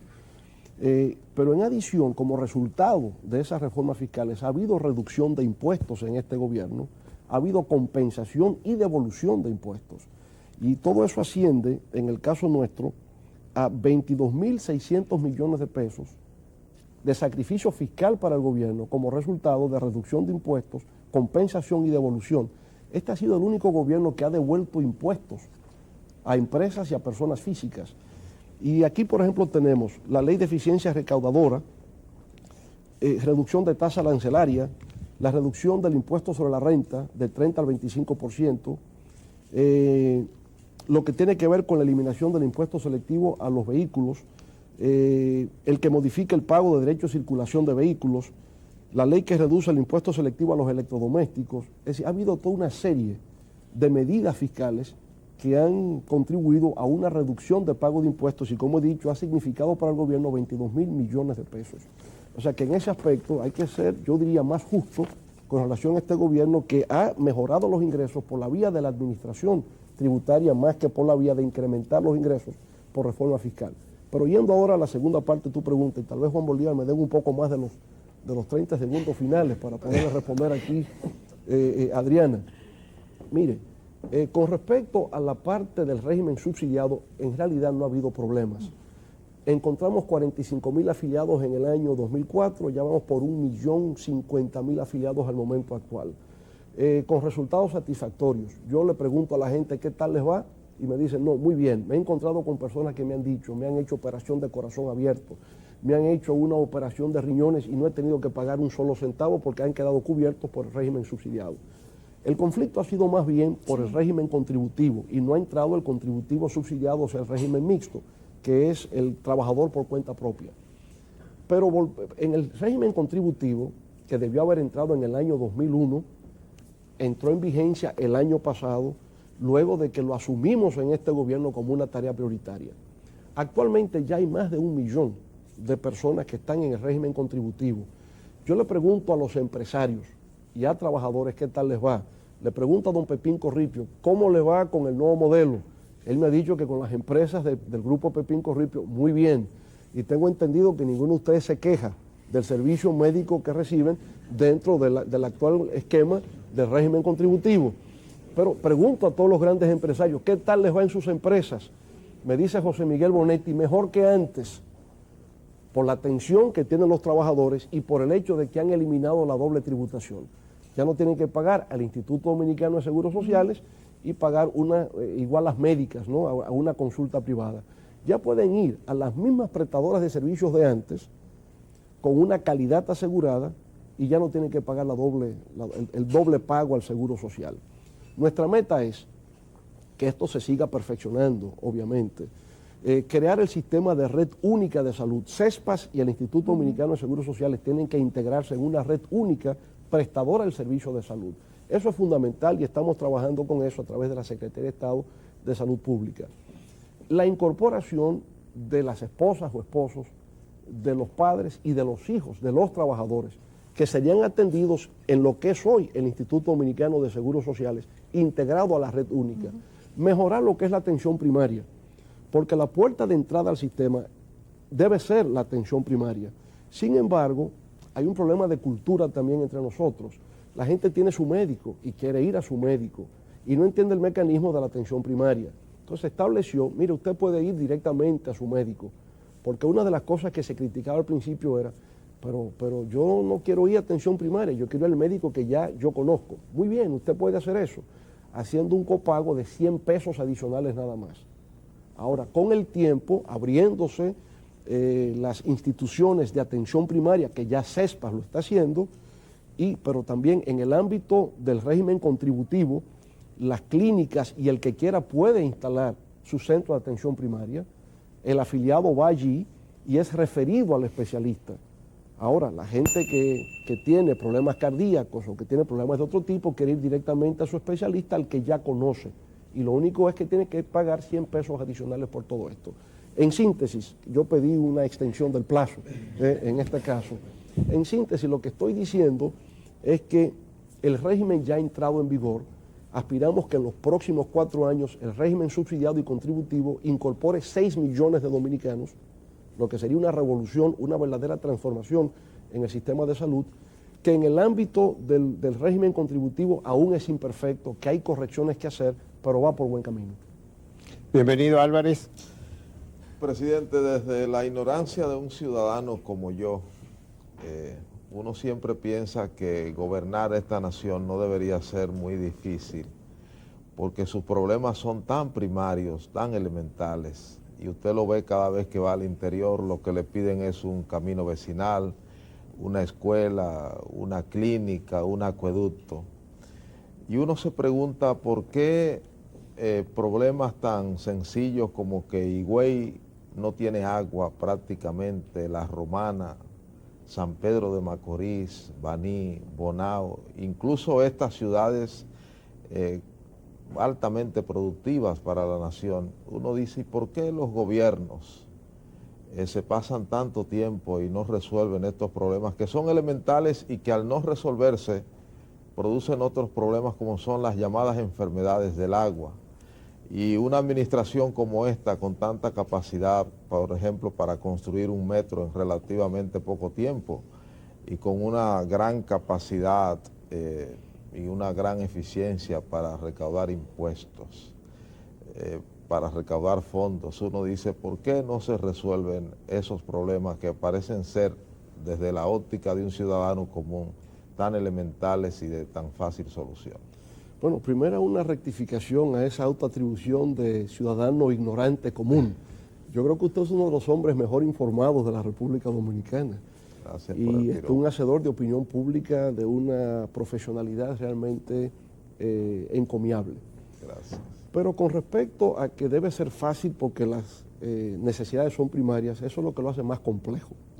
Yo creo que es más difícil gobernar la República Dominicana que gobernar a Francia, que decía Charles de Gaulle que era un país difícil de gobernar porque tiene 250 tipos de quesos distintos. Bueno, pues el caso nuestro es un país difícil porque sus necesidades justamente son primarias. Ahora, y al ser primarias, ¿qué es lo que ocurre? Que la gente procura soluciones individuales en lugar de soluciones sociales o colectivas. Eso lo hace singular. Al presidente se le acercan el que quiere una casa, el que quiere un empleo. A George Bush nadie le va a pedir un empleo.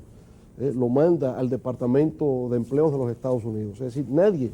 Pero sí aparece un dominicano que le pide una residencia. ¿Cómo dice? Sí aparece un dominicano que le pide una residencia. Al presidente Bush. Recuérdese el pelotero aquel que le pidió una residencia en la Casa Blanca. Ya usted ve, digamos, pero es un tema cultural también. Es un aspecto cultural. Pero los países desarrollados están tan institucionalizados que cada institución responde a las necesidades. Aquí se concentra mucho en la figura presidencial por tradición, por historia y por cultura. Ahora, ¿qué pasa? Yo diría, por ejemplo, este gobierno ha construido más de 100 acueductos. Hemos inaugurado más de 100 acueductos. Hemos reparado miles de aulas. Hemos construido centenares de escuelas. Lo que pasa es que es una sociedad en evolución, en constante desarrollo, y las demandas se van incrementando. Usted habla de una línea del metro, pero más de 100 acueductos. Una línea del metro, centenares de escuelas, decenas de hospitales y clínicas rurales continuamente. Ahora, ¿por qué no se puede acelerar aún más todo eso? Porque nosotros tenemos una tragedia que se llama deuda pública. La deuda pública externa de la República Dominicana significa 65.000 millones de pesos anualmente en el servicio de esa deuda. Y eso es más de educación, y eso es más que salud pública, y eso es más que obras públicas y que todo en la República Dominicana. Y ahora añádale a eso también el subsidio del sector eléctrico. El subsidio del sector eléctrico, si usted lo calcula, entre 800 millones de dólares por el disparo que hemos tenido en el precio del petróleo, eso pasa de 20.000 millones de pesos. Por tanto, el subsidio es más que el presupuesto de varias de las secretarías de Estado. Entonces, la tragedia nuestra tiene que ver con el problema del servicio de la deuda, al no disponer entonces de recursos suficientes para poder enfrentar de una manera eficaz este cúmulo de problemas que tiene la sociedad dominicana. Pero yo diría, quizás no con la celeridad que deseáramos, no con la prontitud a que aspiraríamos, pero la sociedad dominicana va respondiendo a cada uno de esos problemas que son fundamentales para alcanzar el desarrollo pleno de la sociedad nacional. Señor presidente, usted acaba de mencionar el subsidio al sector eléctrico como una de las muchas cargas, además de la deuda pública y la nómina. Y ha hablado de la carga que significan también los precios del petróleo. Y ha hablado de la sustitución de tipos de combustible. Sin embargo, no ha mencionado la estrategia, si tiene algún plan estratégico para producir energía sin petróleo. Los expertos dicen que aquí caben todavía 25 represas más. ¿Por qué no emprender un plan de producir energía con agua, por ejemplo? Dicen que el costo de esas 25 presas que harían falta es más o menos un Baninter. ¿Eso no ha figurado entre los planes? Bueno, actualmente estamos construyendo 3 presas hidroeléctricas que deberán generar 285 megavatios y estarán listas para el año próximo, para el año 2009. Hemos aprobado la ley de energías renovables, estamos en la fase final de aprobación del reglamento y ya hay inversiones comprometidas para lo que tiene que ver con energía eólica.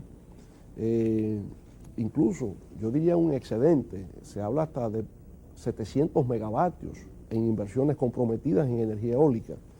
Energía solar, instalación de paneles solares, sobre todo en comunidades rurales remotas. Hay proyectos y programas de esa naturaleza. De manera que sí, una combinación de todo esto, biocombustibles, energía eólica, energía hidroeléctrica, energía solar, son elementos que diversifican la capacidad de generación de energía en la República Dominicana y se está trabajando en cada una de esas modalidades. En Alemania, por ejemplo, no incentivan el uso individual de energía solar en comunidades remotas, sino en las mismas ciudades. Y no tienen apagones y tienen mucho menos sol que nosotros. El asunto sería la inversión inicial en eso, que es muy alta todavía, y es una tecnología que está en proceso todavía de perfeccionarse. Si uno lograse disminuir esa inversión inicial, pues obviamente que podría tener resultados. Pero en el caso nuestro todavía hemos tenido que limitarnos a la instalación de paneles en los campos, ¿no? En áreas rurales remotas, con buen resultado, diría yo, con muy buen resultado, y seguiremos avanzando también en esa dirección. Porque, digamos, mirando hacia el mediano y largo plazo, lo que todo país debe desarrollar como política es ser menos dependiente de combustibles fósiles y tener seguridad energética. Esos son los dos conceptos que deben primar en la formulación de la política energética de un país.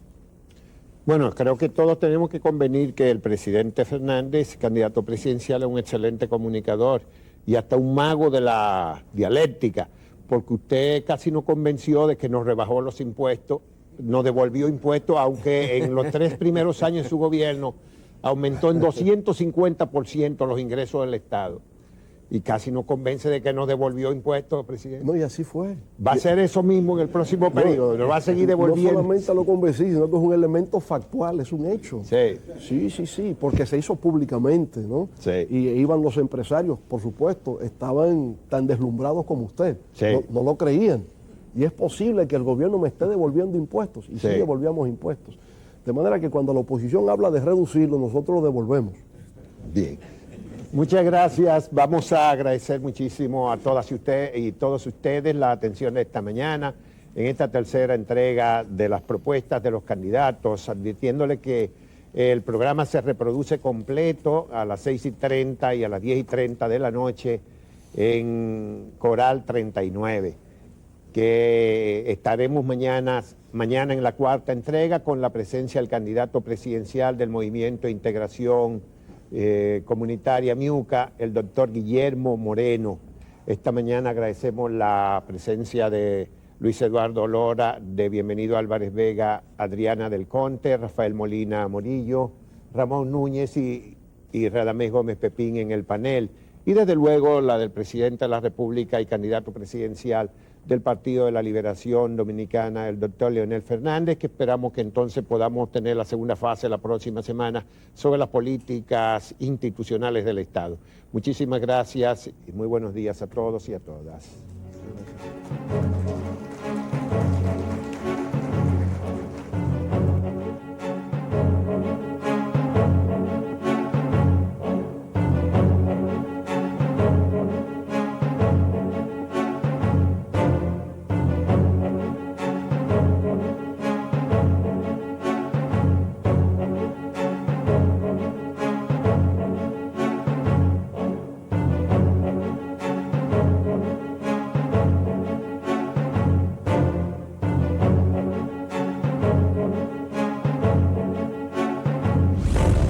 El Grupo de Comunicaciones Corripio presentó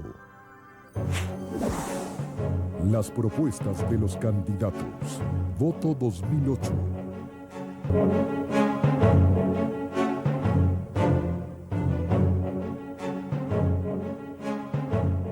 El panel para esta ocasión estará integrado por don Radamés Gómez Pepín, director del diario El Nacional, el ingeniero Ramón Núñez, director de prensa de Telesistema Dominicano, Luis Eduardo Lora, productor del telediario El Día, Radamés Bienvenido Álvarez Vega, director ejecutivo del diario Hoy, Adriana del Conte, del staff de comentaristas y entrevistadores de 1+1, y el doctor Rafael Molina Morillo, director del diario El Día. Muchísimas gracias a todos y a todas por la compañía de esta mañana. Vamos a comenzar dándole la oportunidad al doctor Leonel Fernández que nos esboce en unos 5 minutos cuáles serían las líneas maestras de un programa de gobierno para el próximo periodo constitucional. Bueno, muchas gracias Juan Bolívar y a todos ustedes por permitirme compartir con ustedes en el día de hoy algunas reflexiones y observaciones sobre el panorama político, económico, social, cultural, medioambiental de la República Dominicana. Y empiezo pues por hacer uso de esos 5 minutos a que ha hecho referencia para esbozar a grandes rasgos lo que es nuestra visión para un periodo de gobierno del 2008-2012, que está plasmado en lo que es el programa de gobierno del Partido de la Liberación Dominicana. Aquí, por cierto, Traigo lo que será la copia ya para fines de impresión y que pueda salir en esta semana y darlo a conocer al público de manera masiva. Pero en términos generales, nuestro programa de gobierno para el periodo 2008-2012 está conectado con lo que ha sido esta gestión de gobierno 2004-2008. En lo económico, lo que hemos logrado es una recuperación de la confianza, una reactivación del crecimiento económico y una vuelta a la estabilidad. Para el periodo 2008-2012 hay que consolidar esos logros. Es decir, tenemos que consolidar la estabilidad, tiene que continuar el crecimiento económico y por supuesto la confianza, que es lo que motiva la inversión, tanto en el plano doméstico como en el plano internacional. Pero en adición a eso, diríamos que ahora tenemos que proceder a una especie de ajuste del modelo de desarrollo, que sería el elemento innovador.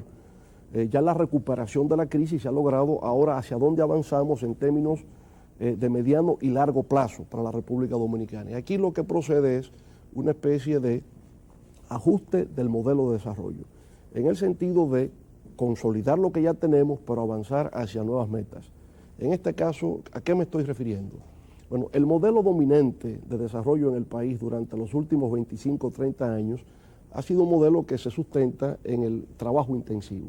Es así en turismo, es así en zonas francas, es así en el sector industrial, en el sector agropecuario, en los distintos sectores productivos nacionales. Bueno, la parte positiva que tiene un modelo de trabajo intensivo es que genera empleos y por consiguiente debe continuar, pero al mismo tiempo requiere de una especie de locomotora que trace la pauta de desarrollo de futuro y de ahí pues la necesidad de fomentar el modelo que se sustenta en el capital intensivo, que tiene una base tecnológica y podríamos decir que es el modelo de economía del conocimiento como se plantea hoy día. Este modelo de capital intensivo tiene la ventaja de que incrementa la productividad, incrementa la competitividad, genera mayor volumen de riqueza en el país y está relacionado con todo lo que implica el uso de tecnologías en los sistemas de producción. A veces se cree que cuando se habla de tecnología se trata de producir tecnología, pero en verdad estamos hablando de un uso transversal de la tecnología a todos los sectores. El agropecuario requiere el uso de la tecnología, la industria requiere el uso de la tecnología, el sector de servicios, el sector médico, la educación, todo requiere uso de la tecnología. Y en ese sentido, lo que hay es, digamos, una capacidad ampliada de productividad y de competitividad en cada uno de estos sectores. Entonces, cuando hablamos de un modelo de capital intensivo, nos estamos refiriendo justamente a esto. En fin, habrá una especie de complementación entre lo tradicional que hemos tenido de trabajo intensivo y este modelo de capital intensivo, que nos permitirá a su vez entonces hacer uso del acceso libre a los mercados, especialmente al mercado norteamericano con el DERECAFTA y a Europa con la Asociación de Libre Comercio que hemos suscrito y a los futuros acuerdos de libre comercio que vamos a sostener con el Canadá y con México, con lo cual República Dominicana entrará a la órbita del NAFTA. Eso es lo que tiene que ver, digamos, con la parte económica, fomentando los clústeres, una especie de integración de distintos sectores productivos, la construcción de parques industriales para medianas y pequeñas empresas, todo esto para fomentar empleos, porque al fin y al cabo el crecimiento productivo de la economía tiene que culminar en la generación de empleos. En la parte política, continuar con un programa de fortalecimiento institucional que nos permita alcanzar la madurez de un Estado democrático de derecho fundamentado en el imperio de la ley, un Estado que sea transparente, que sea eficiente, más próximo a los ciudadanos en proveer servicios públicos. Y para eso entonces vamos a diseñar las distintas políticas públicas y la ejecución de esas políticas, así como un mecanismo de monitoreo para poder verificar en la práctica los niveles de desempeño de cada una de las políticas públicas. En el ámbito social, nuestra meta fundamental es reducción de pobreza, hasta poder llegar a la erradicación de la misma, fenómeno, por supuesto, que está acompañado a la sostenibilidad en el tiempo del crecimiento económico. Pero reducción de pobreza es fundamental y disminución de los niveles de inequidad social que actualmente existen en la República Dominicana. Para reducir la pobreza, obviamente que el instrumento fundamental de que disponemos es la educación. La educación es lo único que permite el progreso de los individuos, de las familias y de las naciones. Por tanto, educación ocupará un lugar prioritario en la agenda de desarrollo de nuestro gobierno 2008-2012. Ahora, en adición, habrá programas de protección social, que tiene que ver con la tarjeta de solidaridad, dirigida fundamentalmente a reducir la extrema pobreza en la República Dominicana, políticas de fomento de empleos, políticas activas de fomento de empleos, con iniciativas innovadoras que permite efectivamente combinar sector público y sector privado en estas iniciativas. El sector salud y la seguridad social van a recibir también mucha atención en un próximo gobierno, pues estamos prácticamente a los albores de lograr la meta de la cobertura universal del seguro social. En lo que tiene que ver con la parte de medio ambiente, que también consideramos que es un elemento vital de una estrategia nacional de desarrollo integral, la parte de medio ambiente recibirá todo el apoyo en una política orientada hacia la protección del medio ambiente y los recursos naturales, sobre todo lo que tiene que ver con programas de reforestación, lo que tiene que ver con programas de disminución de emisión de dióxido de carbono para la protección atmosférica y por tanto la contribución de República Dominicana a reducir el impacto del fenómeno del cambio climático en la República Dominicana. Prioridad el tema del agua potable. Consideramos que hay muchas comunidades todavía, sobre todo en el ámbito rural, que requieren del acceso al agua potable. Por tanto, comunidades como Higüey, como Nagua, como Samaná, como Baní, la culminación del acueducto de la línea suroeste, la ampliación del acueducto de la línea noroeste, lo que tiene que ver, por ejemplo, con la terminación de presas hidroeléctricas que estamos construyendo en estos momentos, no solamente para el área energética, sino para generación de agua de consumo humano e irrigación. Todo esto también va a recibir especial atención en nuestro gobierno. El área energética, por supuesto, sigue siendo un área vital, un área sin duda de gran importancia para la República Dominicana. Hemos avanzado mucho durante este periodo de gobierno en todo lo que tiene que ver con generación, distribución y transmisión, pero obviamente que hay mucho trabajo que hacer todavía en lo que tiene que ver con el sector energético en la República Dominicana. El área de la seguridad pública, obviamente continuar con nuestro programa de seguridad democrática en la República Dominicana, un programa que estará orientado hacia la reducción del homicidio, la violencia, la criminalidad y el control del narcotráfico en su doble dimensión, del gran tráfico y del microtráfico callejero. Finalmente, el área cultural también ocupará un rol importante con nuestro programa de promoción del libro y la lectura, el rescate del sistema de bibliotecas públicas, de monumentos, todo lo que tiene que ver con el patrimonio cultural de la República Dominicana y finalmente ya en este caso lo que tiene que ver con una inserción de República Dominicana tanto en los mercados internacionales como en todo lo que tiene que ver con su participación en organismos internacionales y las relaciones bilaterales con otros estados para promover una política internacional responsable para la República Dominicana.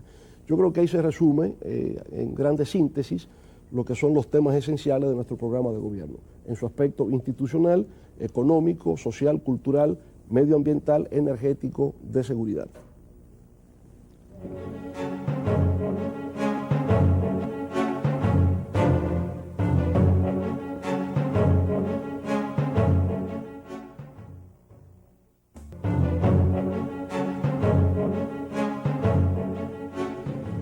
Bueno, recordamos que esta primera semana de las propuestas de los candidatos se versa sobre las propuestas económico-sociales.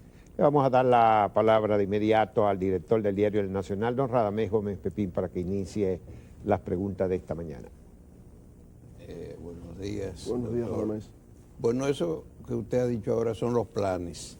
Dentro de 4 años, ¿qué parte de esos planes estarán listos? O sea, si usted gana, si lo reeligen en el 2012, ¿qué parte de todo eso que usted ha dicho estará listo? Y si habrá un nuevo metro. Mire, usted sabe que una de las cosas que nosotros hacemos en el Partido de la Liberación Dominicana es monitorear continuamente la ejecución de nuestras políticas públicas cuando estamos en el gobierno en función del programa que hemos ofertado. Y es un ejercicio al que les invito a ustedes, revisar nuestras acciones de gobierno y las ofertas que hemos hecho en nuestro programa, y nosotros cumplimos casi la totalidad de lo que planteamos en nuestros programas de gobierno. De manera que, igual, en este momento, con el programa para el gobierno 2008-2012, ustedes podrán ir monitoreando lo que el gobierno viene haciendo. Ahora, escuché en algún momento decir en el debate de la opinión pública nacional, bueno, pero se hizo un metro y eso no aparecía en el programa del PLD. Yo digo, pero no tiene por qué figurar en un programa, porque un programa no es un catálogo de obras. Un programa es una enunciación general de políticas que se van a aplicar. Así como usted no va a encontrar nunca en un programa de gobierno que diga que se va a construir un hospital en Higüey o que se va a hacer un acueducto en Samaná, porque un programa de gobierno no establece eso. Un programa de gobierno habla de la necesidad del agua potable y cómo fomentar una política, ¿no?, de acceso al agua potable por la población, pero nunca le va a especificar dónde se va a construir un acueducto o dónde se va a construir una escuela o un hospital o una clínica rural. Los programas de gobierno no tienen esa característica, son enunciados generales de políticas, no catálogo de obras a ser ejecutadas. Entonces, por esa razón usted no va a encontrar que si se va a hacer un metro o no se va a hacer un metro, pero sí especifica cuál sería la política de transporte que podría llevarse a cabo, ¿no? Entonces, con respecto a si podría haber un segundo metro, yo pienso que la primera línea es una línea que traza la pauta de lo que ha de ser el futuro en el sistema de transporte, sobre todo sistema de transporte público, rápido, masivo, como se le llama al sistema de metro y de autobuses. Va a requerir en el tiempo una segunda línea. Hacerlo o no en el segundo periodo dependerá de los mecanismos de financiación. Yo creo que nos hemos ganado el derecho, por esta primera línea, de poder licitar lo que podría ser un sistema de concesiones. Si efectivamente podremos lograr concesionar esta segunda línea, lo que no afectará los recursos fiscales ordinarios, entonces será el mejor de los mundos, porque tendremos la segunda línea y recursos disponibles para proyectos de infraestructuras de otra naturaleza que no afecte, digamos, lo que podría ser el ejercicio del gasto público. Ramón. Señor presidente, buenos días. Recientemente usted dictó una conferencia magistral en la mesa redonda que organizó la unidad de inteligencia de The Economist, y usted hizo un panorama bastante completo de la situación mundial, precios elevados del petróleo, estimulados ahora por la devaluación del dólar, altos precios de los alimentos, la situación de los Estados Unidos con un panorama sombrío, como lo pintó el informe de ayer del Fondo Monetario Internacional, fragilidad del sistema financiero mundial, pérdidas por casi 945.000 millones. Con un panorama tan grave, presidente,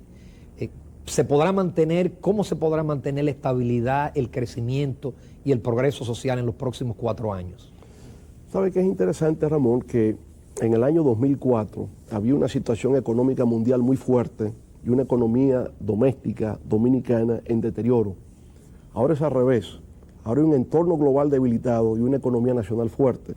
Y eso es lo que nos ha permitido resistir, incluso tener el precio del barril de petróleo a $110 y no haber alterado la estabilidad macroeconómica de República Dominicana. Porque los cimientos, los fundamentos de sustentabilidad de la economía dominicana en estos momentos son muy fuertes. Tenemos más de 1.500 millones de dólares en reservas internacionales en el Banco Central. Tenemos tasas de interés atractivas para el ahorro interno y para atraer capitales que puedan depositarse en República Dominicana ante la tendencia de reducción de tasas de interés por parte de la Reserva Federal en los Estados Unidos. Entonces, esas tasas de depósitos de ahorro en los Estados Unidos no son atractivas y pueden convertirse, por el contrario, en una especie de atracción para depósitos de capitales en República Dominicana, donde las tasas de interés son superiores a los Estados Unidos. Ahí la crisis internacional puede operar a favor de la República Dominicana.